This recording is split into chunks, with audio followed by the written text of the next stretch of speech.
Mark 11:22. இயேசு அவர்களை நோக்கி, தேவனிடத்தில் விசுவாசம் உள்ளவர்களாய் இருங்கள். தேவனிடத்திலே விசுவாசம் உள்ளவர்களாயிருங்கள். ஒரு தேவ மனுஷன் விதமாய் சொன்னார், தேவனிடத்தில் பெரிய காரியங்களை எதிர்பாருங்கள், தேவனுக்காக பெரிய காரியங்களை சாதியுங்கள். தேவனிடத்திலே பெரிய காரியங்களை எதிர்பாருங்கள், தேவனுக்காக பெரிய காரியங்களை சாதியுங்கள் என்று சொல்லி அவர் சொன்னார். அப்போ ஆண்டவர் இந்த உலகத்தில் அவர் மேலே யாரெல்லாம் விசுவாசமாய் இருக்கிறார்களோ அந்த மனிதர்களை குறித்து விசேஷமான காரியங்களை கர்த்தர் சொல்றார். ஒரு தேவனிடத்தில் நாம் சாதாரணமான காரியங்களை அல்ல, பெரிய காரியங்களை நம்ம எதிர்பார்க்க வேண்டும். ஏனென்றால் அவர் பெரியவர், பெரிய காரியங்களை செய்கிறவர். கற்பனை கட்ட முடியாத, நம்ப முடியாத காரியங்களையும் அவர் செய்ய வல்லவராகவே அவர் இருக்கிறார். அவர் பெரியவராய் இருக்கிறார். அவர் இயற்கைக்கு மேலான நிலைகளிலும் இன்றைக்கு ஆண்டவர் பெரிய செயல்களை செய்வதற்கு ஆண்டு வல்லமுடையவராக இருக்கிறார். நம்ம ஒரு காரியத்தை செய்யும்போது இது நம்மால் முடியும் முடியாதுன்னு சொல்லி நம்ம நினச்சி அதை செய்கிறோம். ஆனால் தேவனுக்கு முடியாதுன்னு ஒன்று கிடையவே கிடையாது. நடக்க முடியாதவைகளையும் ஆண்டவர் நடப்பித்து தர உண்மையுள்ளவராகவே இருக்கிறார். அப்போ நம்முடைய வாழ்க்கையில் அந்த தேவனுடையதான இயற்கைக்கு மேலான வல்லமையை, அற்புதத்தை நாம் பெற்று அனுபவிக்கிறவா இருப்போமானால் நாம் பாக்கியசாலிகள். அல்லேலூயா, கர்த்தருக்கு ஸ்தோத்திரம் உண்டாவதா. தேவனிடத்தில் வல்லமை நிரம்பி இருக்கிறது. தேவன் மிகப்பெரிய வல்லமையும் மகிமையும் உடையவராக அவர் இருக்கிறார். அவரிடத்தில் நாம் எதையும் பெற்றுக்கொள்ள முடியும், எப்படி பெற்றுக்கொள்ள முடியும். ஆனால்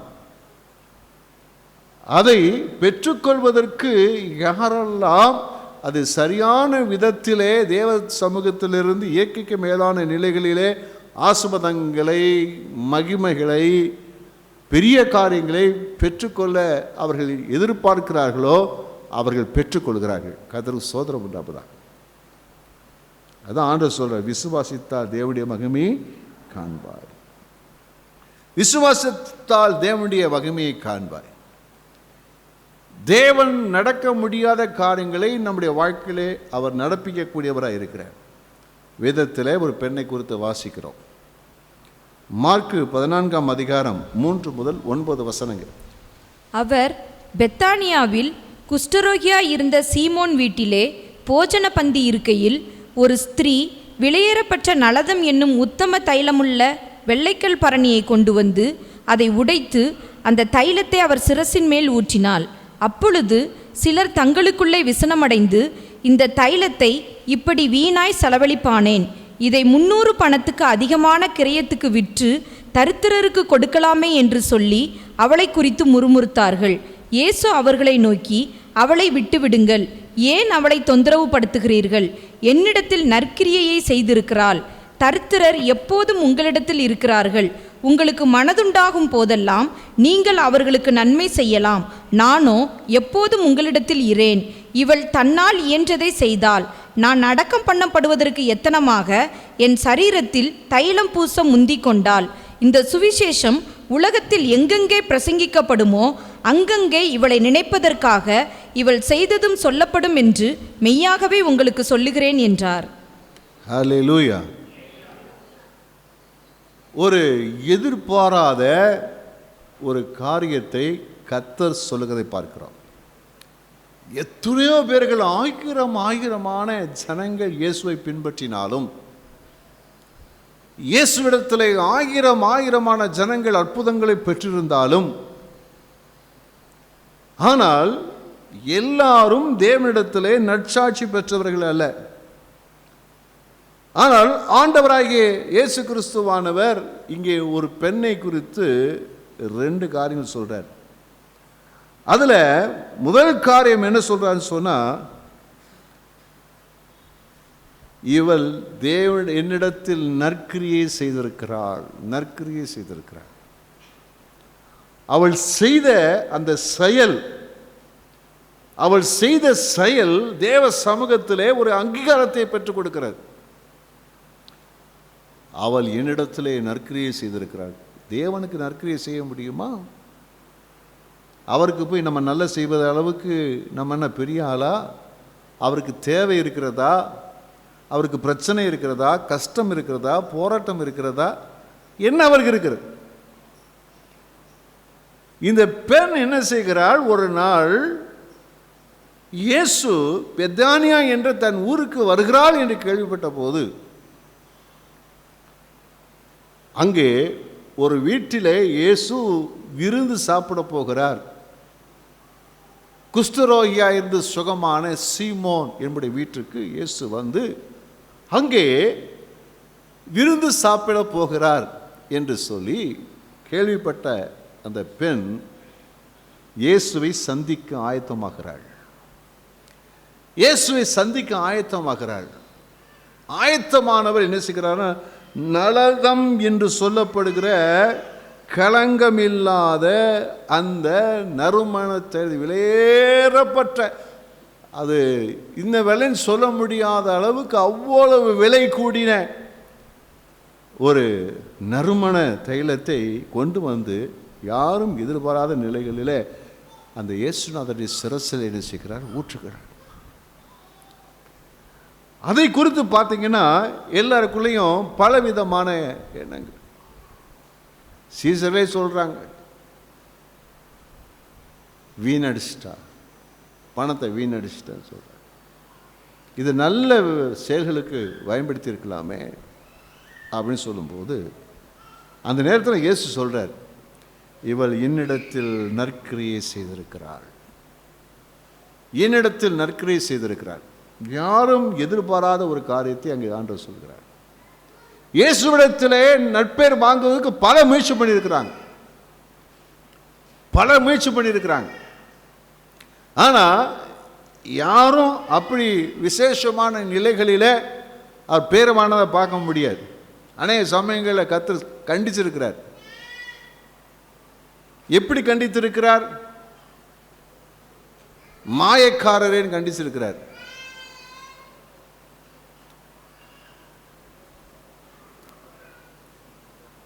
மாயக்காரே,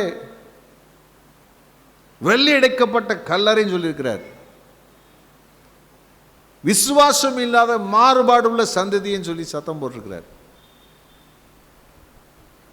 அவங்களோட குறைகள்லாம் பார்த்து அவங்கள நினைச்சிருக்கிறார், கண்டிச்சிருக்கிறார். ஆனால் ஒரு சில இடங்கள்லாம் கர்த்தர் பாராட்டி இருக்கிறார். அந்த இடங்களில் பார்த்தீங்கன்னா இங்கே ஒரு பாராட்டுதல் கிடைக்கிறது. என்ன பாராட்டு? தேவனிடத்தில் என்னிடத்தில் நற்கிரியை செய்திருக்கிறார். தேவ சமூகத்தில் நம்முடைய நற்கிரியை எடுபடுமா? நம்ம கர்த்தருக்கு பிரியமான நற்கிரிகள் நம்மால் செய்ய முடியுமா? ஆனாலும் தேவன் ஒரு நறுமண தைலத்தை கொண்டு போய் ஊற்றினதை எப்படி ஆண்டுறது, அதை நற்கிரியை செய்தான் சொன்னார். அவருக்கு ஒன்று தேவைப்பட்டிருக்கிறது. ஹல்லேலூயா. தேவனுக்கும் ஒன்று தேவைப்பட்டிருக்கிறது. ஆனால் அந்த தேவையை உணராத அப்போஸ்தலர் கூட்டம் இருந்தது, உணராத சீசர் கூட்டம் இருந்தது, உணராத ஏகப்பட்ட கூட்டம் என்ன செய்தது இருந்தது. அவருக்கு ஒரு தேவை இருந்தது. அதே போல ஆண்டவர் சொல்லும்போது சொல்றாரு, அடுத்து சொல்றாருன்னா, இவள் செய்தது, அந்த வசனத்தை வாசிங்கம்மா. இந்த சுவிசேஷம் உலகத்தில் எங்கெங்கே பிரசங்கிக்கப்படுமோ, எங்கெங்கெல்லாம் பிரசங்கிக்கப்படுமோ அங்கங்கே இவளை நினைப்பதற்காக இவள் செய்ததும் சொல்லப்படும். அல்லேலூயா. ஆண்டவர் என்ன சொல்றாருன்னா, இவர் செய்தது சாதாரணமான காரியம் இல்லை, நான் நினைக்கல. ஆகையினால இந்த சுவிசேஷம், கிறிஸ்து இயேசுவை குறித்துதான சுவிசேஷம் எங்கெல்லாம் சொல்லப்படுதோ அங்கெல்லாம் இவள் செய்ததும் சொல்லப்படும்.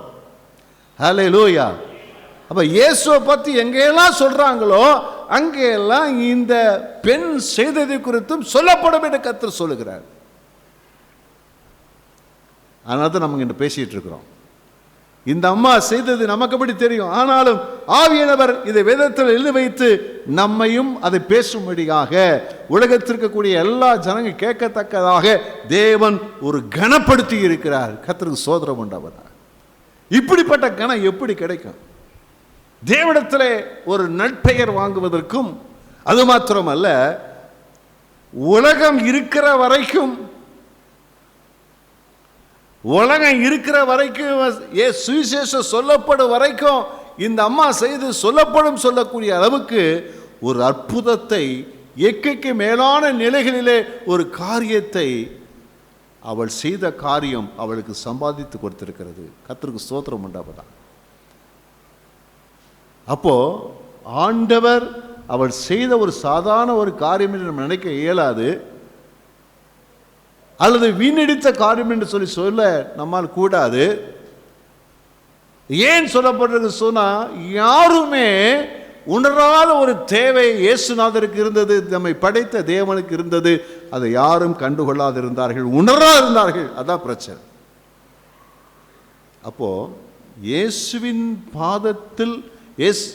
பாதத்தில் அமர்ந்து அவருடைய சிரசிலே அந்த வெளியேறப்பட்ட நறுமண தைலத்தை கொண்டாந்து அவள் ஊற்றி பணிந்து கொண்டாள் என்று சொன்னால், அதற்கு என்ன நடந்தது, அவள் என்ன செய்தாள் என்று சொன்னால், அவள் தேவனை அவர் ஆராதித்திருக்கிறார், மகிமைப்படுத்தி இருக்கிறார். அவருடைய சமூகத்திலே அவரை உயர்த்தி மகிமைப்படுத்தி, எந்த அளவுக்கு கர்த்தரை மகிமைப்படுத்தி ஆராதனை செய்ய முடியுமோ அந்த அளவுக்கு அவள் என்ன செய்திருக்கிறார், அவர் ஆராதனை செய்தார். ஒரு ஆராதனை. இந்த தைலம் பூசுதல் என்று சொல்லுவது அது சாதாரணமானதல்ல. இயேசுநாதருக்கு செய்த ஒரு விலையேறப்பட்ட ஒரு ஆராதனை. கர்த்தருக்கு ஸ்தோத்திரம் உண்டாவதாக. நம்முடைய வாழ்க்கையிலே நமக்கு தேவன் நம்மிடத்தில் எதிர்பார்ப்பது என்னவென்று சொன்னால், தேவன் நம்மிடத்தில் ஆராதனை எதிர்பார்க்கிறார், அவரை ஆராதிப்பதை எதிர்பார்க்கிறார். கர்த்தருக்கு ஸ்தோத்திரம் உண்டாவதாக. என் ஜனங்களை கர்த்தரை ஆராதிக்க என் ஜனங்களை போக விடு, பார்வனிடத்தில் செய்தி கொடுக்கப்பட்டது. அப்போ தேவன் தம்முடைய ஜனங்கள், தன்னால் படைக்கப்பட்ட ஜனங்கள் தன்னை ஆராதிக்க கர்த்தர் விரும்புகிறார். அப்போ ஆராதனை என்று சொல்லுவது, தேவனை ஆராதித்தல் என்று சொல்லுவது, அது பல நிலைகளில் உள்ளது. ஒன்று தேவனை ஆராதித்தல், தேவனை மகிமைப்படுத்துதல். இவ்வளவு ஜனங்களுக்கு முன்பதாக இந்த பெண் தேவனை கனப்படுத்தினாள், மகிமைப்படுத்தினாள். எல்லாரும் வந்து வேடிக்கை பார்த்து வந்தாங்க.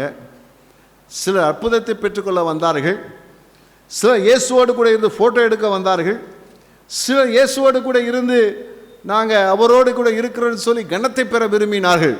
ஆனால் இவளோ ஆண்டவரை மகிமைப்படுத்த வந்தார். கர்த்தருக்கு ஸ்தோத்திரம் உண்டாவதா. அதுதான் இயற்கைக்கு மேலான நிலைகளிலே அவருடைய பெயர் இந்த வேத புஸ்தகத்தில் இடம்பெற்றிருக்கிறது. அவர் செய்தது இங்கே இடம்பெற்றிருக்கிறது. இயற்கைக்கு மேலான நிலைகளிலே அவள் இன்றைக்கும் புகழப்படுகிறதை நம்ம பார்க்கிறோம். நம்முடைய வாழ்க்கையில தேவன் ஆராதனை எதிர்பார்க்கிறார். ஆராதனைகளே தேவனை எவ்வளவு மகிமைப்படுத்த முடியுமோ அவ்வளவு என்ன செய்து கொள்ள வேண்டும், மகிமைப்படுத்த வேண்டும். இந்த உலகத்திலே மகிமைப்படுத்தக்கூடிய ஒரே ஒரு நபர், ஆராதிக்கப்படக்கூடிய ஒரே ஒரு நபர் யார் என்று சொன்னால் கர்த்தராகிய இயேசு கிறிஸ்து ஒருவரே. அகில உலகத்தையும் படைத்த இந்த சர்வ வல்லமுள்ள தேவனை தவிர வேறு ஒருவர் கிடையாது. அவரே எல்லா ஆராதனைக்குரியவர். அல்லேலூயா. அவ எப்படி ஆராதிச்சாலும் சும்மாலாம் ஆராதிக்கலங்க, சிறப்பா, ரொம்ப சிறப்பா கர்த்தர் ஆராதிச்சார். யாரும் அப்படி ஆராதிக்க முடியாத ஒரு ஆராதனை அவளுக்கு ஆண்டவருக்கு செலுத்தினார். மற்றவங்களாம் என்ன செஞ்சாங்கன்னு தெரில, அந்த இடத்துல போடலை. ஆனால் இவள் சிறப்பான ஒரு ஆராதனை செலுத்தினாள். அவளுக்குள்ள கர்த்தரை ஆராதிப்பதற்காக அவ்வளவு ஆசை, அவ்வளவு ஆசை ஆண்டவர் மேலே. கர்த்தரை மகிமைப்படுத்த அவ்வளவு ஆசை. ஆகையினாலே மிகவும் விலை கூடின அந்த நறுமண தைலத்தை அவள் விலை கொடுத்து வாங்கி வந்தாள். அவனும் பணக்காரி கிடையாது, சாதாரண எளிய வகுப்பை சேர்ந்தவள் தான். சிலர் சொல்றாங்க ஒரு வருட சம்பளம் என்று சொல்கிறார்கள். அவருடைய ஒரு வருட சம்பளத்தை சேர்த்தா தான் அதை வாங்க முடியும் என்று சொல்கிறார்கள். அப்போ அந்த அளவுக்கு என்ன செய்ய சொன்னா, இருக்கிறதுலேயே மிக சிறந்த அளவில் ஆண்டவருக்கு கொடுத்து என்ன செய்து கொள்ள வேண்டும், ஆராதிக்க வேண்டும் என்று சொல்லி அவள் கர்த்தரை ஆராதிக்க வந்தாள். நம்முடைய வாழ்க்கையில தேவனுக்கு என்று சொல்லி ஆராதிக்கும் போது நம்மிடத்தில் இருக்கக்கூடிய மிக சிறப்பானவைகளை நாம் தேவனுக்கு கொடுத்து ஆராதிக்க வேண்டும். அதுதான் விசேஷமானது. சும்மா ஆராதிக்கிறது இல்லை. நாம் ஆராதிக்கும் போது முழு இருதயத்தோடு, முழு பலத்தோடு, ஆவியோட, உண்மையோட கர்த்தரை நேசித்துக் கொள்ள வேண்டும். நாம் ஆராதிக்க வேண்டும். நமக்கு என்னெல்லாம் சிறப்பாக இருக்கிறதோ அவைகளை எல்லாம் கொண்டு வந்து கர்த்தருக்கு கொடுத்து அவரை கனப்படுத்த வேண்டும். அல்லேலூயா, கர்த்தருக்கு ஸ்தோத்திரம் உண்டாவதா. அப்ப ஆண்டவரை ஆராதிக்கிறதுக்கு அவள் இருக்கிற எல்லாத்தையும் வச்சு தானே அவள் நினைச்சிருக்கிறார், அதை வாங்கி இருக்கிறாள். இதை வச்சு ஏராளமான ஆட்களுக்கு என்ன செய்யணும், போஷிக்க முடியும் என்று சொல்லி சீசர்கள் சொல்லுகிறார்கள். ஏகப்பட்டவருக்கு நம்ம உதவி செய்ய முடிய அளவுக்கு நறுமண தைலம் விலையேறப்பட்டது சொல்லுகிறார்கள். அப்போ அவ்வளவு விலை கூடின ஒன்றை கொண்டு வந்து இயேசுவிடத்திலே செலவு பண்ணினார். பக்கத்தை சொல்லுங்க, இயேசுவிடத்திலே செலவு பண்ணினார். அல்லேலூயா. நம்ம செலவு பண்ணக்கூடிய ஒரு இடம் இருக்குது. என்ன இடம் சொன்னா, இயேசு அவரிடத்திலே செலவு பண்ண வேண்டும். அல்லேலூயா. பக்கத்தில் சொல்லுங்க, இயேசுவிடத்திலே செலவு பண்ணுங்கள். அல்லேலூயா, கர்த்தருக்கு ஸ்தோத்திரம் உண்டாவதாக. வெறுங்கையா வராதீங்க, வெறுங்கையா வராதீங்க. சிறப்பானது தேவனுடைய சமூகத்தில் கொண்டு வாருங்க. சிறப்பானது தேவனிடத்தில் கொண்டு வந்து அவருக்கு செலுத்துங்கள். செலுத்தி நீங்கள் அவரை பணிந்து சேவிக்கும் போது அது இயற்கைக்கு மேலான ஒரு காரியத்தை நாம் பெற்றுக்கொள்வதற்கு நாம் வழிநடத்தக்கூடியதாக இருக்கிறது. ஆராதிக்கும் போது என்ன சொல்றாங்க, அங்கே 14ஆம் அதிகாரத்திலே அப்பொழுது சிலர் 4ஆம் வசனத்தில் பார்க்கும்போது சிலர் தங்களுக்குள்ளே விசனம் அடைந்து இந்த தைலத்தை இப்படி வீணாய் செலவழிப்பானேன் அப்படி சொல்றாங்க. இதை 300 பணத்திற்கும் அதிகமான கிரயத்துக்கு விற்று தரித்திரத்துக்கு கொடுக்கலாமே என்று சொல்லி அவளை கொடுத்து முறுமுறுத்தாங்க. சிலர் விசனம் அடைந்தாங்க, நிறைய பேர் நினைச்சிட்டாங்க, முறுமுறுத்தார்கள். அப்போ அவ செஞ்ச ஆராதனை அநேகருக்கு நினைச்சு பொறாம வந்துருச்சு. பக்கத்தில் சொல்லுங்களேன், அவ செய்த ஆராதனை அநேகருக்கு பொறாம, அநேகருக்கு எரிச்சலும் வந்துருச்சு. விசனம் அடைந்து முறுமுறுத்து. அல்லேலூயா. நம்ம தேவனுக்கு செய்கிற ஆராதனை மற்றவங்களுக்கு பொறாமையாக இருக்கணும். பக்கத்தில் சொல்லுங்களேன், கர்த்தருக்கு நம்ம செலுத்துகிற ஆராதனை மற்றவங்க பொறாம போன, எப்படா இப்படி ஆராதிக்கிறாங்க, இப்படி ஆராதிக்கிறாங்க, இப்படி ஆராதிக்கிறாங்க. இதைத்தான் அந்த அம்மா செய்தாங்க. இப்படி ஆராதிக்க வேண்டும். மற்றவங்க அபிப்பிராயத்தை ஏற்பட பார்க்கக்கூடாது. இதுக்கு தாவீது நல்ல ஒரு உதாரணம், ராஜாதான். ஆனா தேவனை ஆராதிக்கிறதுக்கு தன்னை மறந்து அவன் என்ன செய்கிறானா, நல்ல குசியில நல்ல கர்த்தரை ஆராதிச்சிட்டான். ஆமென், அல்லேலூயா. கர்த்தருக்கு ஸ்தோத்திரம் உண்டாவதாக. சபைக்கு வந்துட்டா, தேவனை ஆராதிக்க வந்துட்டா என்ன செய்யணும், சூழ்நிலையை மறந்துடணும், உலகத்தை மறந்துடணும், குடும்பத்தை மறந்துடணும், வேலையை மறந்துடணும், எல்லாவற்றையும் மறந்துடணும். எப்படி கர்த்தரை ஆராதிக்க முடியுமோ அப்படிப்பட்டதான முழு இருதயத்தோடு கர்த்தரை ஆராதிக்க வேண்டும். மற்றவங்களுடைய அபிப்பிராயத்தை பார்த்தீங்கன்னா தேவ சமூகத்தில் வரக்கூடிய அந்த நன்மைகளை மேன்மைகளை நாம் இழந்து போவோம். கர்த்தருக்கு ஸ்தோத்திரம் உண்டாவதா. அல்லேலூயா, அல்லேலூயா. ஆராதனைக்கு வந்தீங்கன்னா நம்முடைய தொண்டை கட்டணும், கை வலிக்கணும், முழங்கால் வலிக்கணும். பக்கத்தில் சொல்லுங்களேன், ஆராதனைக்கு வந்தால் தொண்டை கட்டியிருக்கணும், முடிச்சு போகும்போது கை வலிக்கணும், முழங்கால் வலிக்கணும். அல்லேலூயா. நோகாம ஆசீர்வாதம் கிடையாது. நான் ஊரில் சொல்லுவாங்க, நோகாம நொங்கு தொங்குறதா, நொங்கு எடுக்க முடியாது. நோகாமல் நொங்கு எடுக்கிறதுன்னு சொல்கிறாங்க. சரி, நிறைய இடத்துல யூஸ் பண்ணுறதை பார்த்துருக்குறேன். ஏதாவது சொல்லும்போது அவன் நோகாமல் நொங்கு எடுக்க விரும்புகிறான்னு சொல்லுவாங்க. இன்னைக்கு அநேகர் அப்படி தான் நினைக்கிறாங்க. ஆராதனைக்கு சும்மா வரணும், போனோம், கர்த்தரை நம்ம ஆசீர்வதிக்கணும். இல்லை, பக்கத்தில் சொல்ல, நோகாமல் நொங்கு எடுக்க முடியாதுங்க. முட்டுகள் வலிக்கணுங்க ஆராதிக்கும் போது. அல்லேலூயா. கை தட்டி கை வலிக்கணுங்க. அல்லேலூயா. ஆமாம், நல்லா கர்த்தரை துதிச்சு தொண்டை என்ன செய்யணும் சொல்லுங்களேன். எங்களுக்கெல்லாம் அப்படி தான் இருக்கும். இப்படியே ஆராதனை நடக்கும் போதெல்லாம் அப்படியே தொண்டையில் பிளேடை வச்சு அறுத்தது மாதிரி தான் இருக்கும். நம்ம தம்பி மாதிரி என்ன செய்வாங்க, அப்படியே ஸ்கேலை இறக்கிடுவாங்க. அதில் ராஜபாண்டி ரொம்ப விசேஷமான ஆள், டபக்குன்னு இறக்கிடுவார். மற்ற தம்பி மாதிரிலாம் என்ன செய்வாங்க, ஆவிக்குள்ளே இறவாங்க. கர்த்தர் சோதரம் உண்டாவதாக. ஆனாலும் தொண்டை கிழிஞ்சா கிளியட்டும்ப்பா, கர்த்தரை ஆராதிப்போம். அல்லேலூயா. அப்படி கர்த்தரை ஆராதிக்கணும். ஆமென் சொல்லுவோமா? அல்லேலூயா. கர்த்தர் சோதரம் உண்டாவதாக. இந்த ஆராதனை தான் விசேஷமானது. யார் நம்ம என்ன நினைச்சா என்ன, முழு இதயத்தோடு முழு பலத்தோடு கர்த்தரை நல்லா ஆராதிக்கும் போது தான் கர்த்தர் என்ன செய்கிறார், அங்கே என்னிடத்தில் நற்கிரியை செய்திருக்கிறாள்.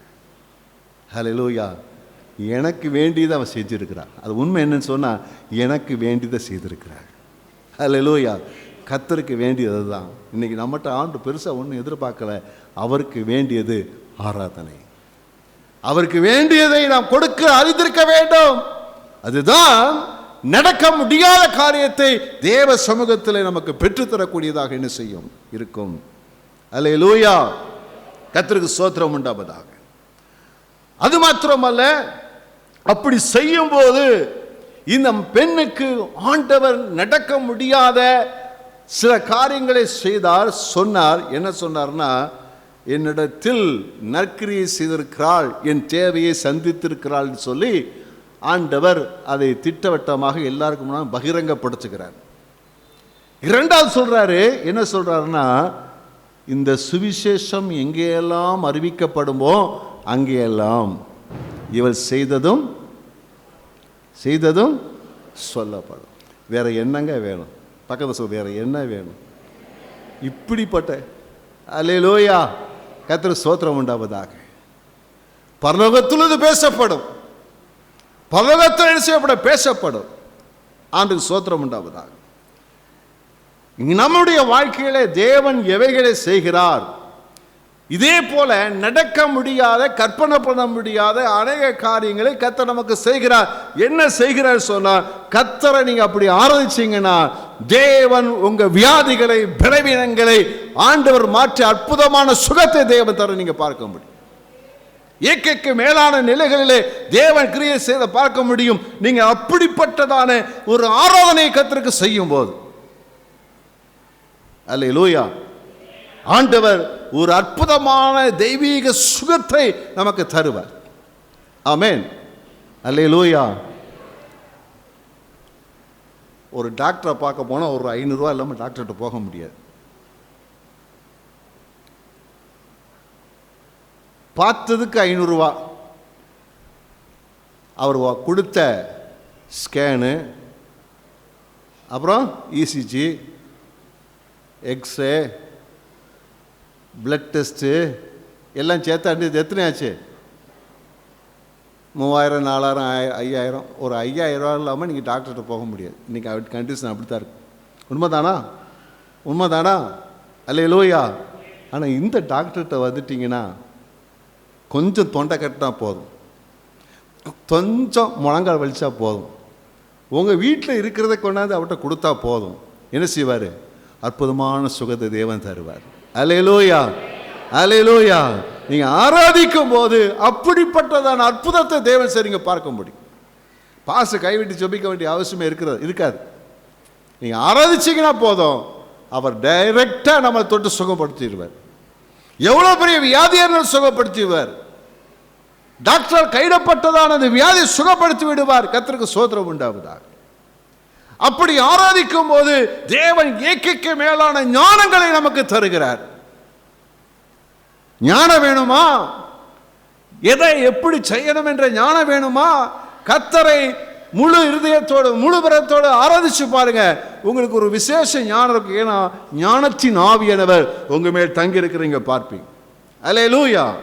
அதே போல ஆராதிக்கும் போது என்ன நடக்குது சொன்னா, ஆண்டவர் இயற்கைக்கு மேலான நிலைகளிலே வெளிப்பாடுகளை தருகிறார். சபையில என்ன நடக்குது, உன் குடும்பத்தில் என்ன நடக்குது, உன் வேலையில என்ன பிரச்சனை, உன்னுடைய தொழில் என்ன பிரச்சனை, அவைகள் எல்லாம் தேவனுக்கு படக்காட்சியாக காண்பித்து பரலோக காரியங்கள் நமக்கு காண்பித்து நம்மை ஆண்டவர் ஆசீர்வதிக்கிறவராக இருக்கிறார். ஹல்லேலூயா. அது மாத்திரமல்ல, தேவ சமூகத்துக்கு வரும்போதெல்லாம், ஆண்டவரை அப்படி ஆராதிக்கும் போதெல்லாம் கர்த்தர் எந்த விதத்திலும் நம்முடைய குறைகள் எல்லாவற்றையும் நீக்கி நம்மை ஆசீர்வதிக்கிறவராகவே இருக்கிறார். அல்லேலூயா. அதனால தான் ஆராதிக்க வேண்டும் என்று சொல்லுகிறது, கர்த்தரை ஆராதிக்க வேண்டும் என்று சொல்லுகிறது. அப்போஸ்தலருக்கு தெரியலையே, மற்ற சீசர்களுக்கு தெரியலையே, வீட்டுக்கு அழைச்ச ஆளுக்கு தெரியலையே, ஆனால் இந்த பெண்ணுக்கு மட்டும்லாம் தெரிஞ்சிருக்குது. அதுதான் இந்த விசேஷமான மேன்மை. ஹல்லேலூயா. யாருக்கு தெரியுதோ தெரியலையோ, உங்களுக்கு எனக்கு தெரிஞ்சிருக்கணும், கர்த்தரை ஆராதிக்கும் போது அப்படிப்பட்டதான இயற்கைக்கு மேலான நிலைகளிலே நாம் ஆசீர்வதிக்கப்படுகிறோம். ஹல்லேலூயா. இயற்கைக்கு மேலான வல்லமை நம்ம நிரப்புகிறது. ஒரு அற்புதம் நம்முடைய வாழ்க்கையில் நடக்கிறது. ஹல்லேலூயா. கர்த்தருக்கு ஸ்தோத்திரம் உண்டாவதாக. இரண்டாவதாக லூக்கா 5ஆம் அதிகாரம் 12-13 வசனங்களை வாசிக்கலாம். பின்பு அவர் ஒரு பட்டணத்தில் இருக்கையில் குஷ்டரோகம் நிறைந்த ஒரு மனுஷன் இயேசுவை கண்டு முகங்குப்புற விழுந்து, ஆண்டவரே, உமக்கு சித்தமானால் என்னை சுத்தமாக்க உம்மாலே ஆகும் என்று அவரை வேண்டிக் கொண்டான். அவர் தமது கையை நீட்டி அவனை தொட்டு, எனக்கு சித்தம் உண்டு, சுத்தமாகு என்றார். உடனே குஷ்டரோகம் அவனை விட்டு நீங்கிற்று. அல்லேலூயா. அப்போ ஒரு மனுஷனுக்கு ஒரு பிரச்சனை, தீராத தீர்க்க முடியாத ஒரு பிரச்சனை. அந்த காலத்தில் குஷ்டரோகம் என்று சொன்னால், அந்த குஷ்டரோகம் சுகமாகிறதுக்கு வாய்ப்பே இல்லை அந்த காலங்களில். அப்படிப்பட்டவர்கள் ஊருக்கு புறம்பாக வைக்கப்பட்டிருந்தார்கள். அப்படிப்பட்ட ஒரு நிலையில் இயேசு ஒரு பட்டணத்தில் இருக்கும்போது, அதிலே ஒரு மனிதன், குஷ்டரோக வியாதியினால் பாதிக்கப்பட்ட ஒரு மனுஷன் இயேசுவை பார்த்த மாத்திரத்தில் என்ன செய்கிறான், முகங்கொப்புற விழுந்துடுறான். அவருடைய பாதத்தில் முகங்கொப்புற விழுந்துடுறான். விழுந்து ஜோம் பண்ணுறான். ஜோம் பண்ண மாத்திரத்தில் தேவன் அவனுக்கு அற்புதத்தை செய்து பார்க்கிறான். முகங்குப்புற விழுந்து, இந்த வார்த்தை ரொம்ப ஒரு விசேஷமான வார்த்தையாக இருக்கிறது குறித்து என்ன செய்கிறோம் நம்ம பார்க்கிறோம். நல்லா கவனிங்க. நம்ம தேவ சமூகத்தில் எந்த ஒரு காரியத்துக்காக இருந்தாலும் சரி, நம்மை தாழ்த்தி முகங்குப்புற விழுந்து கதறி அழுதால், நாம் எந்த ஒரு காரியத்துக்காக இருந்தாலும் சரி, அந்த காரியத்திற்காக தேவ சமூகத்தில் முகங்குப்புற விழுந்து கதறி அழுது ஜெபித்தால், தேவன் இயற்கைக்கு மேலான நிலைகளில் அற்புதங்களை செய்ய வல்லவராக இருக்கிறார். அல்லேலூயா. அல்லேலூயா. எந்த காரியமாக இருந்தாலும் சரி, இது நல்லா விளங்கிக் கொள்ளுங்க. நடக்க முடியாத ஒரு காரியத்திற்கு ஒரு அற்புதத்தை ஆண்டவர் செய்கிறார். அவன் செஞ்சது என்னது? முகங்குப்புற விழுகிறான், இயேசுநாதர்கிட்ட கதறி ஜோம் பண்ணுறான். உடனே அற்புதம் நடந்துருது. தேவைகள் என்ன செய்யப்படுகிறது? சந்திக்கப்படுகிறது. இன்றைக்கு நம்முடைய வாழ்க்கையிலே தேவையான மிகப்பெரிய காரியம் என்னவென்று சொன்னால், நம்முடைய வாழ்க்கையில் ஒவ்வொருடைய வாழ்க்கையிலும் இன்றைக்கு மிக தேவையான ஒன்று இருக்கிறது.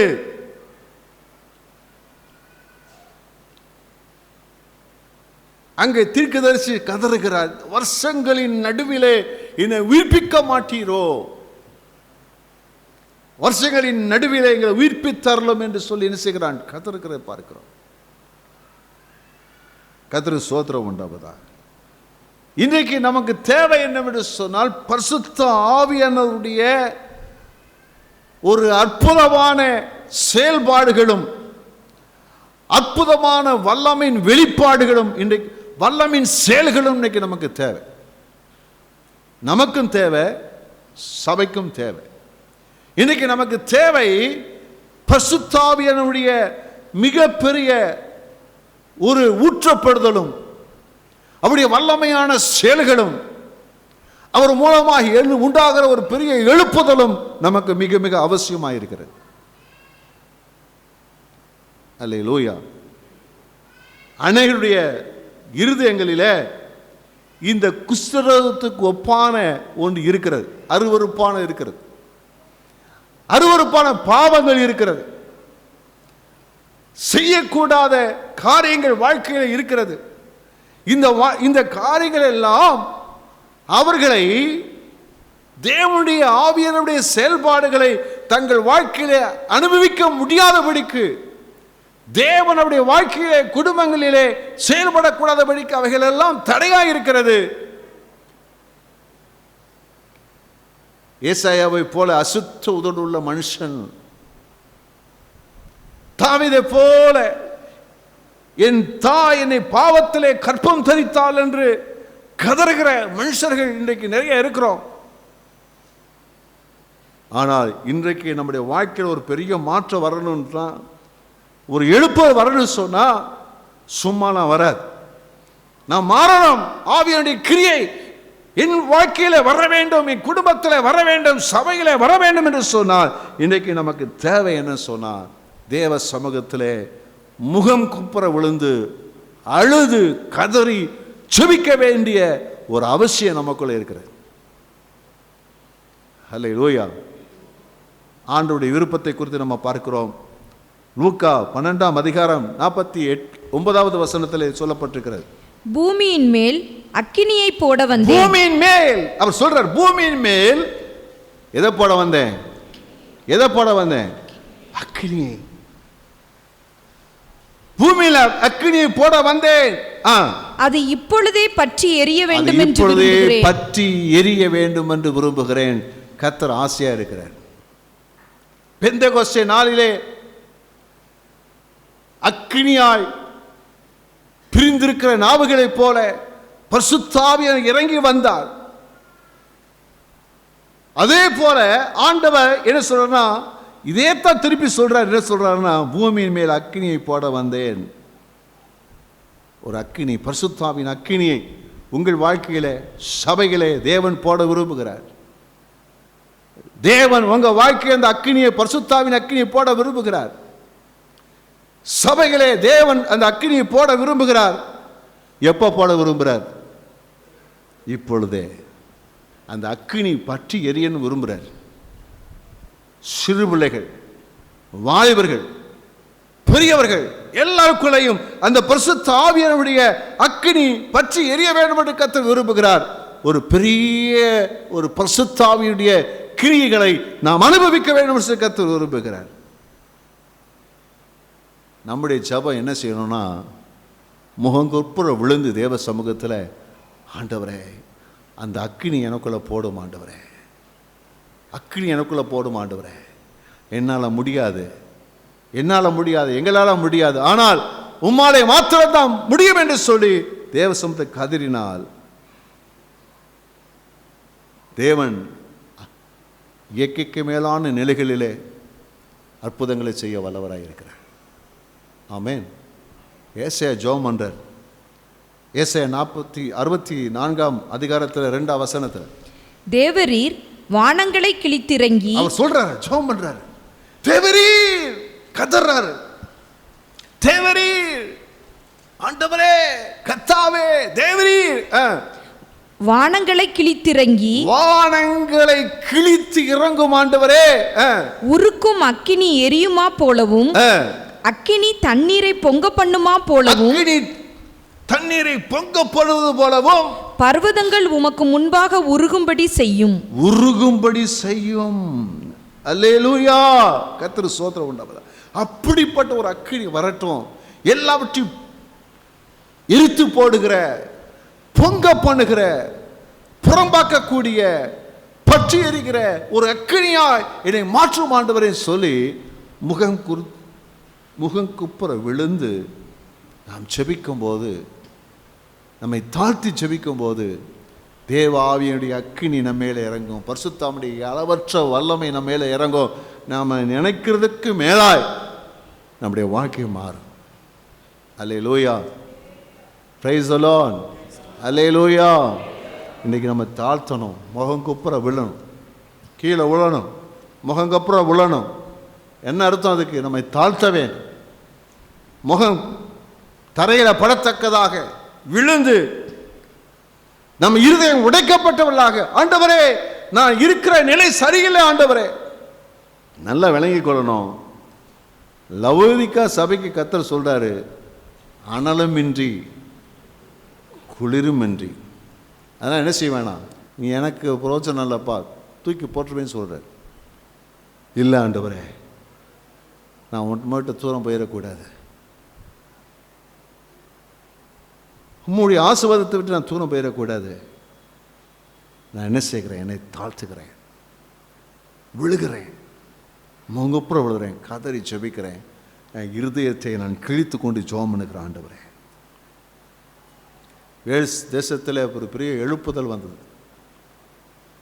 அதுக்கு காரணம் ஒரு சாதாரண எளிய மனிதர்கள் தான். அதில் ஈவான் ராபர்ட்ஸ் என்று சொல்லப்படுகிற ஒரு இளம் வாலிபன், அவன் அப்படி தன்னை தாழ்த்தி தேவ சமூகத்தில் விழுந்து ஜெபம் பண்ணுறாரு. ஆண்டவரே மாற்றும் மாற்றும் மாற்றும் என்று சொல்லி ஜெபம் பண்ணுறார். ஒரு நாள் ஜெபிக்கிறார், 2 நாள் ஜெபிக்கிறார், 1 மாதம் 2 மாதம் ஜெபிக்கிறார், விடாமல் ஜெபிக்கிறார், வருஷங்கள் ஜெபிக்கிறார். 1 வருஷம், 2 வருஷம், 10 வருஷம், 13 ஆண்டுகள் அவர் ஜெபித்தார். தேவனுடைய ஆவியானவர் அதிகமாய் பொழியிருந்து அள்ளப்பட்டார். ஒரு பெரிய எழுப்புதல் உண்டாயிற்று. கர்த்தருக்கு ஸ்தோத்திரம் உண்டாவதா. அது உலகமெங்கில் என்ன செய்தது, அது அசைத்தது. அந்த எழுப்புதல் வந்ததுக்கு அப்புறம் என்ன நடந்துச்சு சொன்னால், அவர் 3 வாரத்திலேயே அந்த பட்டணத்தில் 30,000 பேர் ரட்சிக்கப்பட்டாங்க. எத்தனை பேர்? 30,000 பேர் ரட்சிக்கப்பட்டாங்க. காரணம் என்ன? இருதயம் கிழித்து தேவ சமூகத்தில் கதறி ஜெபிக்கும் போது தேவன் நம்முடைய வாழ்க்கை எழுப்புதலை தேவன் தருகிறார். சபையிலே தேவன் எழுப்புதலை தருகிறார். நம்முடைய சமுதாயத்தில் தேவன் எழுப்புதலை தருகிறார். இன்றைக்கி நமக்கு தேவை அப்படிப்பட்ட இயற்கைக்கு மேலான நடக்க முடியாத ஒரு பலத்த கிரிகளை தேவன் இன்றைக்கு நமக்கு செய்யணும். அல்லேலூயா. கர்த்தர் நம்மை மாற்ற வல்லவராய் இருக்கிறார். நம்முடைய வாழ்க்கையை மாற்ற வல்லவராய் இருக்கிறார். நம்முடைய வாழ்க்கையில் கர்த்தர் கிரியை செய்கிற வல்லவராய் இருக்கிறார். முடியாதவைகளை எல்லாம் முடிய செய்ய வல்லவர். அல்லேலூயா, அல்லேலூயா. நம்முடைய வாழ்க்கையில் இந்த நாட்களில் தேவ பிள்ளைகள் வாழ்க்கையில் எதெல்லாம் விட முடியலைன்னு சொல்லி போராடி கொண்டிருக்கிறோமோ, கர்த்தர் அவைகளெல்லாம் மாற்றி இந்த நாட்களை கர்த்தர் ஆண்டவர் பெரிய எழுப்புதலை தந்து ஆண்டவர் மிகப்பெரிய காரியங்களை செய்ய போகிறார். அதுக்கு ரொம்ப எளிய காரியம் சொன்னால், நம்மை தாழ்த்தி இருதயம் உடைந்து தேவ சமூகத்தில் கதறி ஜெபிக்கும் போது எல்லாவற்றையும் கர்த்தர் மாற்ற வல்லவராக இருக்கிறார். ஒரு பெரிய எழுப்புதல் வரப்போகிறது. அல்லேலூயா. ஒரு பெரிய எழுப்புதல் வரப்போகிறது. அல்லேலூயா. கர்த்தருக்கு ஸ்தோத்திரம் உண்டாவதாக. 1000 ஜனங்கள் ரட்சிக்கப்பட போகிறார்கள். அதற்கு நாம் செய்ய வேண்டியது என்னவென்று சொன்னால், நாம் தேவ சமூகத்தில் தாழ்த்தி முகங்கப்புற விழுந்து கதறி ஜெபிப்போம். கர்த்தர் பெரிய காரியங்களை செய்வார். அல்லேலூயா, அல்லேலூயா. கர்த்தருக்கு ஸ்தோத்திரம் உண்டாவதாக. 3ஆவதாக லூக்கா 24ஆம் அதிகாரம் 13 முதல் 16 வசனங்கள். அன்றைய தினமே அவர்களில் 2 பேர் எருசலேமுக்கு 7 அல்லது 8 மைல் தூரமான எம்மாவு என்னும் கிராமத்துக்கு போனார்கள். போகையில் இந்த வர்த்தமானங்கள் யாவையும் குறித்து அவர்கள் ஒருவரோடொருவர் பேசிக்கொண்டார்கள். இப்படி அவர்கள் பேசி சம்பாசித்து கொண்டிருக்கையில் இயேசுதாமே சேர்ந்து அவர்களுடனே கூட நடந்து போனார். ஆனாலும் அவரை அறியாதபடிக்கு அவர்களுடைய கண்கள் மறைக்கப்பட்டிருந்தது. அல்லேலூயா. இயேசுவானவர் சிலுவையில் அறையப்பட்டு மரித்து மூன்றாம் நாள் உயிரோடு கூட எழுந்து விட்டார்.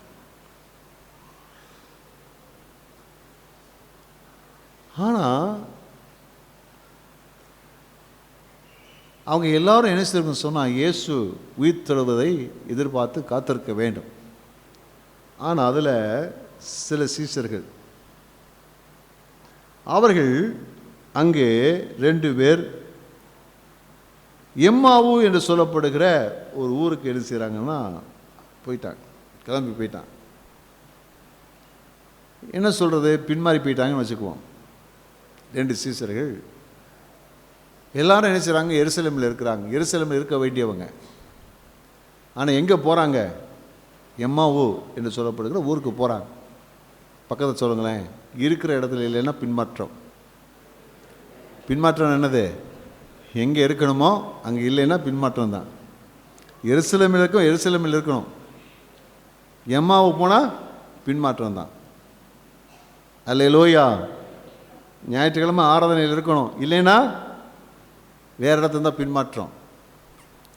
உபவாசி ஜபத்தில் எங்கே இருக்கணும், ஜபத்தில் இருக்கணும், இல்லைன்னா புதன்கிழமை கேசல் எங்கே இருக்கணும், கேசல் இருக்கணும், இல்லைன்னா பின்மாற்றம். ஞாயிற்றுக்கிழமை மாலையில் ஊழியம் செய்யணும், ஊழியம் செய்யலைன்னா பின்மாற்றம். இது பின்மாற்றம் ஆயிடுச்சு. பெருசாலாம் ஒன்றும் இல்லை, மனதில் பின்மாற்றம் ஆகினால அங்கே போகிறாங்க. போயிட்டுருக்குறாங்க. போகும்போது அங்கே அவர்களோடு ஒருவர் சேர்ந்து கொள்கிறார். யார் நடந்து போகிறாருன்னா இயேசுவே கூட போகிறார். இயேசுவே கூட போகிறார். ஆனாலும் அவங்க பேசிக்கிட்டே போகிறாங்க. கூட வர்றாரு. ஆனால் கூட வர்ற இயேசுநாதரை அவங்களால அறிஞ்சு கொள்ள முடியல, புரிந்து கொள்ள முடியல. இயேசுதான்னு அவங்களால நினைச்ச முடியல, அறிந்து கொள்ள முடியல. அவங்களுக்கு கண் ஏதோ மறைச்சிருக்குது. அவங்க கண்ணில் என்ன, அவங்க மைண்டில் என்ன இருக்குன்னு சொன்னால் இயேசுநாதர் இறந்து போயிட்டார். இயேசுநாதரை உயிரோடு பார்க்கறதுக்கு அவங்க கற்பனையில் அவங்களால முடியலை. ஆகினால கூட வந்தாலும் பக்கத்திலே வந்தாலும் நடந்து கொண்டே வந்தாலும் அவர் என்ன செய்ய முடியும், அவங்களால அறிந்து கொள்ள முடியவில்லை.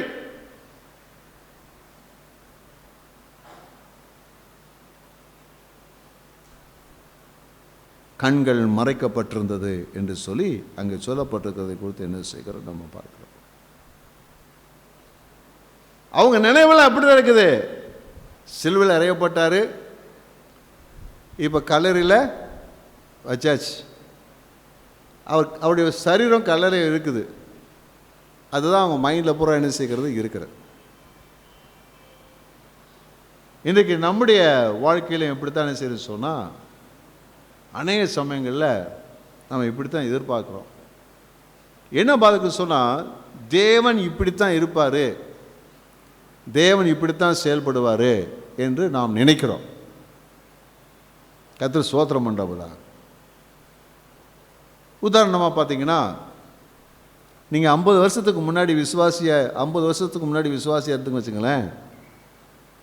உங்களுக்கு அந்த 50 வயசு அந்த நாளில் இருந்து இன்றைக்கு வரைக்கும் பார்த்தீங்கன்னா உங்களுக்கு எதெல்லாம் உங்கள் அனுபவத்தில் தேவன் கிரியை செய்ய விதங்கள்லாம் பார்த்துருப்பீங்களோ அதுதான் உங்கள் மைண்டில் இருக்கும். உதாரணமாக இப்படி வச்சுங்க, உபவாச ஜெபம் எப்படி நடத்தணும் நீங்கள் ஒன்று பழகி வச்சுருப்பீங்க. 20 வருஷமோ 30 வருஷமோ என்ன செய்யிருப்பீங்கன்னா உபவாச ஜெபம்னா இப்படி தான் நடத்தணும் நீங்கள் ஒரு பழகி வச்சுருப்பீங்க. அதே போல் வீட்டு கூட்டம் சொன்னால் நீங்கள் இப்படி தான் பழகி வச்சுருப்பீங்க. எப்படி பழகி வச்சுருப்பீங்க?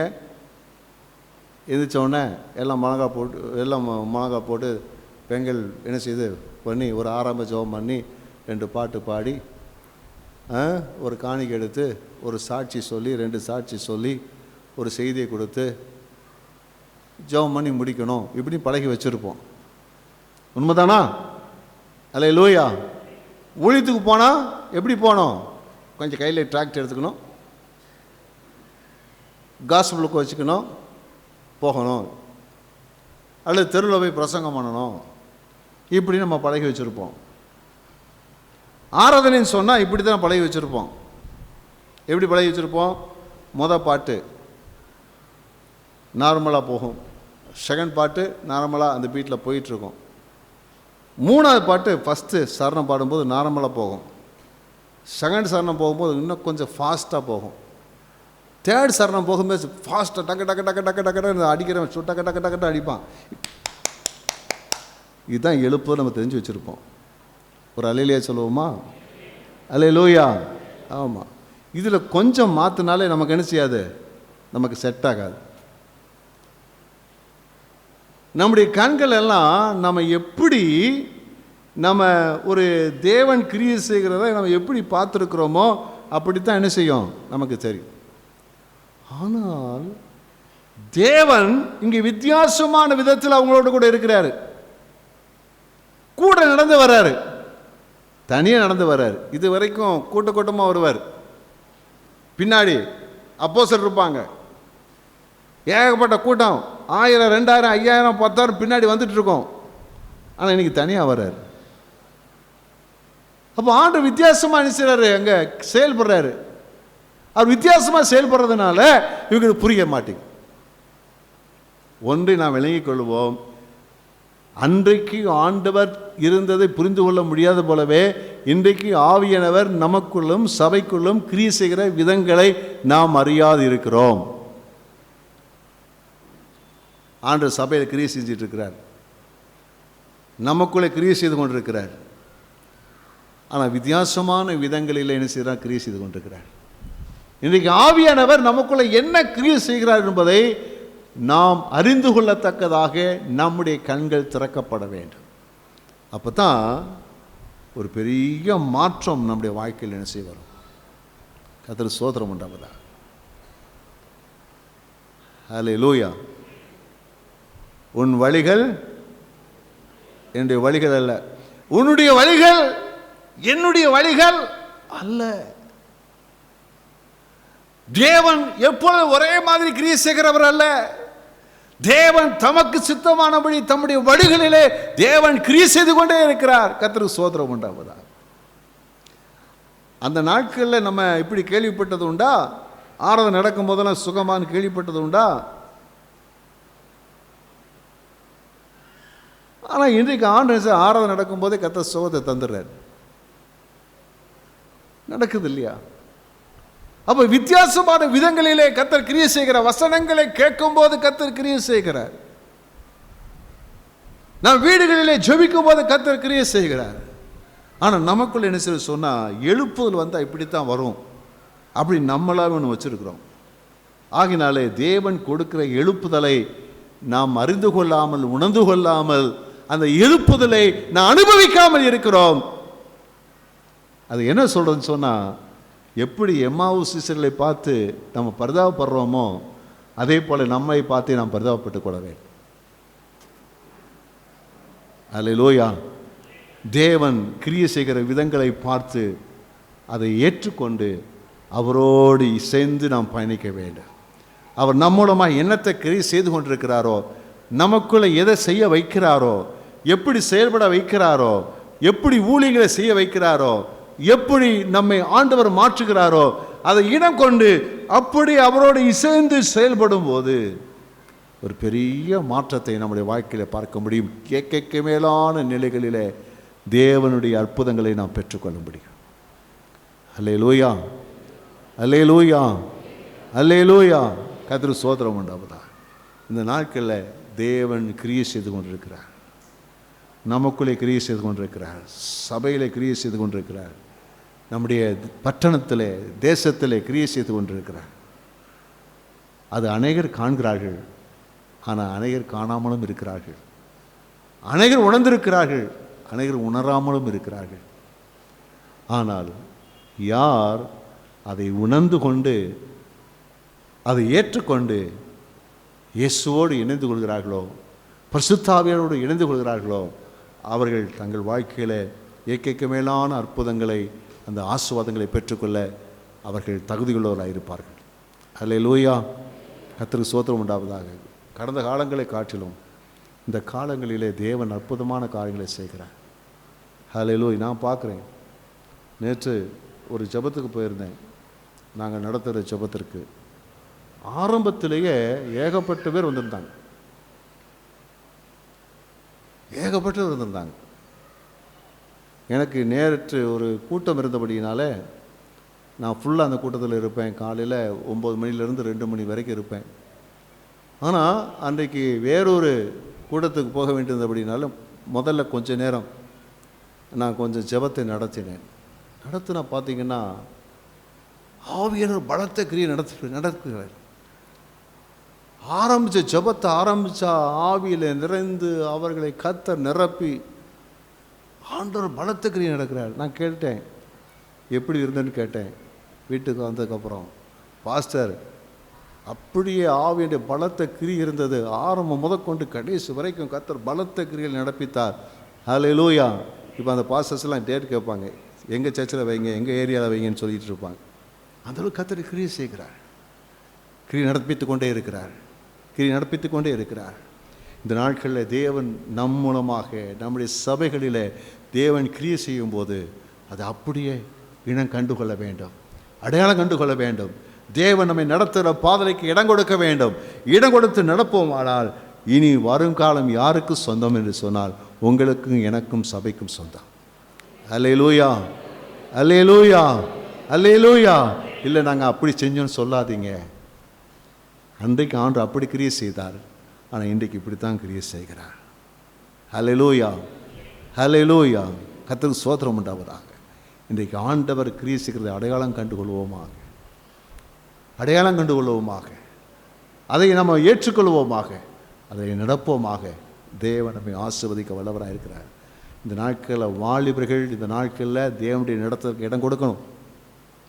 வாலிபர்கள் ஒவ்வொருவரும் நல்ல தேவனுடைய நடத்துக்கு இடம் கொடுக்கணும். கர்த்தர் சபை மூலமாய் செய்கிற காரியங்களுக்கு இடம் கொடுக்கணும். பெரியவங்க பெண்கள் நல்ல இடம் கொடுக்கணும், ஆண்கள் இடம் கொடுக்கணும், இடம் கொடுக்கணும். இடம் கொடுத்து வரும்போது இயற்கைக்கு மேலான காரியங்களை ஆண்டவர் செய்கிறத நம்முடைய வாழ்க்கையில் அனுபவிப்போம். ஒரு அற்புதமான ஒரு வாழ்க்கை இருக்கும். நம்முடைய வாழ்க்கைக்கு எல்லாமே ஆச்சரியமாக இருக்கும், எல்லாம் ஆச்சரியமாக இருக்கும். இப்படி நடக்குமா, என் குடும்பத்தில் இப்படி நடக்குமா, எனக்கு இப்படி நடக்குமா, சபையில் இப்படி நடக்குமா, இங்கெல்லாம் அப்படி நடக்குமான்னு சொல்லி ஆச்சரியமாக இருக்கும். அப்படிப்பட்ட காரியங்கள் நம்முடைய வாழ்க்கையில் செய்வதற்கு கர்த்தர் கிரியை செய்து கொண்டிருக்கிறார். அல்லேலூயா, அல்லேலூயா. விசுவாசிங்க, விசுவாசிங்க. கர்த்தர் நம்மத்திலே கிரியை செய்து கொண்டிருக்க விசுவாசிங்க, அதை பிடித்து கொள்ளுங்க. இந்த காலத்தில் மௌனமாக இருக்காதீங்க, இந்த நாட்களில் மௌனமாக இருக்காதீங்க. தேவன் கிரியை செய்து கொண்டிருக்கிறார், கர்த்தர் கிரியை செய்து கொண்டே இருக்கிறார், கர்த்தர் கிரியை செய்து கொண்டே இருக்கிறார். இந்த காலத்தில் நீங்கள் மௌனமாக இருந்தீங்கன்னா கர்த்தர் கடந்து போவதற்கு ஏதுவாக இருக்கும். இல்லை, கடந்து போவதற்கு இடம் கொடுக்காதீங்க. ஆவியானவருடைய சத்தத்தை கேளுங்க, அவருடைய நடத்துதலை கண்டுபிடிங்க, அதில் நடங்க. அந்த காலங்கள், வரும் காலங்கள் உங்களுக்கு சொந்தமாக இருக்கும். அல்லேலூயா, அல்லேலூயா. நம்ம எல்லாம் எழுந்து நாம் ஜெபிக்க போகிறோம்.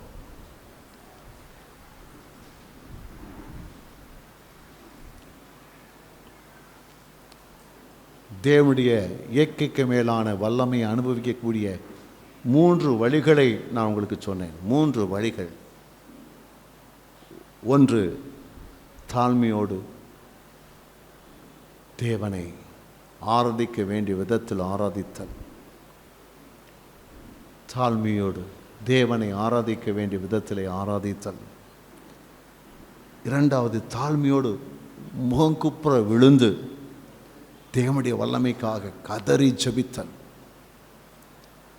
தேவ சமூகத்தில் விழுந்து, முகங்குப்புற விழுந்து தேவ சமூகத்தில் வல்லமைக்காக கதறி அழைத்து ஜெபித்தல். 3வது,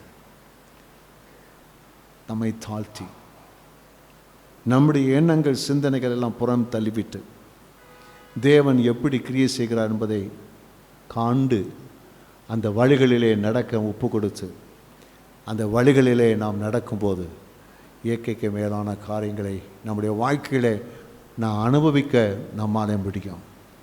க்ளோரி டு காட். நம்ம இருதயத்தை தேவ சமூகத்தை ஒப்பு கொடுப்போம். என் ஆராதனை சாதாரணமாக இருக்காது. தேவனுக்கு ஒரு விலையேறப்பட்ட ஆராதனையை நான் செலுத்துவேன். அந்த பெண்ணை போல மிக சிறந்ததை கர்த்தருக்கு கொடுத்து நான் கர்த்தரை ஆராதனை செய்வேன்.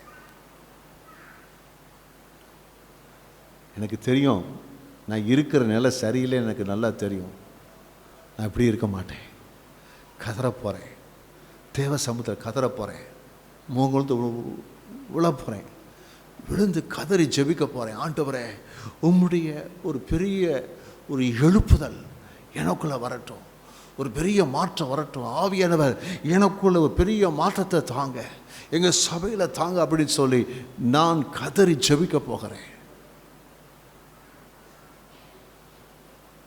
மூன்றாவதாக, தேவன் இப்பொழுது சபைகளை கிரியை செய்கிற, நமக்குள்ளே கிரியை செய்கிற அந்த காரியங்களை இனம் கண்டு அந்த காரியத்தை ஏற்றுக்கொண்டு அதில் நான் நடப்பேன். ஹல்லேலூயா. நல்ல தீர்மானம், நல்ல தீர்மானம். பெரிய மாற்றங்கள் நம்முடைய வாழ்க்கையில் வரப்போகிறது. பெரிய மாற்றங்கள் நம்முடைய வாழ்க்கையில் வரப்போகிறது. குடும்பங்களில் வரப்போகிறது, சபைகளே வரப்போகிறது. பரிசுத்த ஆவியானவர் பலத்த கிரிகளை இந்த நாட்களில் நடப்பித்து கொண்டிருக்கிறார். நடக்க முடியாத காரியங்கள்லாம் நடக்க போகுது, நடக்க முடியாத காரியங்கள் நடக்க போகுது. ஹல்லேலூயா, ஹல்லேலூயா. எல்லாம் வலதுகையை உயர்த்தி, ஆண்டவரே என்னை அர்ப்பணிக்கிறேன். அப்படிப்பட்ட ஆராதனைக்கு, இப்படிப்பட்டதான ஜெபத்திற்கு, இப்படிப்பட்டதான ஆவியினுடைய நடத்தலுக்கு என்னை அர்ப்பணிக்கிறேன். ஒரு பெரிய மாற்றம் தேவை ஆண்டவரே. எங்கள் வாழ்க்கையில் ஒரு பெரிய மாற்றம் தேவை ஆண்டவரே. நாங்கள் அர்ப்பணிக்கிறோம். வருகிற வாரத்தை நாங்கள் வரும்போது ஒரு பெரிய மாற்றத்தை எங்கள் வாழ்க்கையில் நாங்கள் கண்டவர்களாய் திரும்பி வர கர்த்தர் கிரியை செய்ய போகிறதுக்காய் ஸ்தோத்திரம். கர்த்தர் கிரியை செய்ய போகிறதுக்காய் ஸ்தோத்திரம். கர்த்தர் கிரியை செய்ய போகிறதுக்காய் ஸ்தோத்திரம். கர்த்தர் மகிமையான கிரிகளை நடப்பிக்கிறதுக்காக உமக்கு ஸ்தோத்திரம். இயேசுவின் நாமத்தில் நல்ல பிதாவே, ஆமென். என் ஆத்துமாவே கர்த்தரை ஸ்தோத்திரி, என் முழு உள்ளமே பரிசுத்த நாமத்தை ஸ்தோத்திரி. என் ஆத்துமாவே கர்த்தரை ஸ்தோத்திரி, கர்த்தர் செய்த சகல வல்லை மறவாதே. ஆமென். நம்முடைய கர்த்தராக இருக்கிற இயேசு கிறிஸ்துவின் கிருபையும் பிதாவாகிய தேவனுடைய அன்பும் பரிசுத்த ஆவியினுடைய ஐக்கியமும் நம் அனைவரோடும் சகல பரிசுத்தவான்களோடும் இன்றும் என்றும் சதா காலங்களிலும் இருப்பதாக. ஆமென். அல்லேலூயா, அல்லேலூயா, அல்லேலூயா. கர்த்தர் எல்லாரையும் ஆசீர்வதிப்பாராக.